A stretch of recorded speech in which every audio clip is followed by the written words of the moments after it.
आज लहुजी शक्ती सेनेच्या वतीने 16 तारखेचं आंदोलन ज्या ठिकाणी पुकारलं असताना या ठिकाणी मातंग समाजाची व बरेचसे सामाजिक संघटनेचा पाठिंबा या ठिकाणी आम्हाला सर्वांना मिळाला असून या ठिकाणी नाट्यगृहाला साहित्यरत्न लोकशाहीर अण्णाभाऊ साठेंचं नाव लावण्यासाठी लहुजी शक्ती सेना व सर्व समाज बांधव या ठिकाणी उपस्थित झालेले असून आज या ठिकाणी आंदोलन जे आम्ही सांगितलं होतं ते केलेलं आहे आणि या नाट्यगृहाला अण्णाभाऊंचं नाव लहुजी शक्ती सेनेच्या वतीनं आम्ही लावण्यात आलेलं आहे। तरी मी शासनाला विनंती करतो की नाव आपण फक्त आता जाहीर घोषणा करायची बाकी राहिलेली आहे। तरी आलेल्या सर्व समाजाला मी मनापासून त्यांचं अभिनंदन करतो की त्यांनी ताकदीशीर या ठिकाणी आले आणि हा विजय आपल्या सगळ्यांचा आहे, समाजाचा आहे, अण्णाभाऊंवर प्रेम करणाऱ्यांचा आहे। जय लहुजी, जय भीम, जय शिवराज, जय अण्णाभाऊ।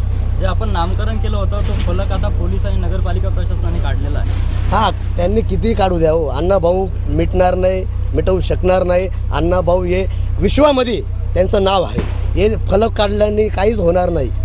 अण्णाभाऊंचं नाव लहुजी शक्ती सेनेने, मातंग समाजाने, समाज बांधवांनी या ठिकाणी लावलेलं आहे आणि शासनही काहीच दिवसात हे नाव या ठिकाणी लागणार।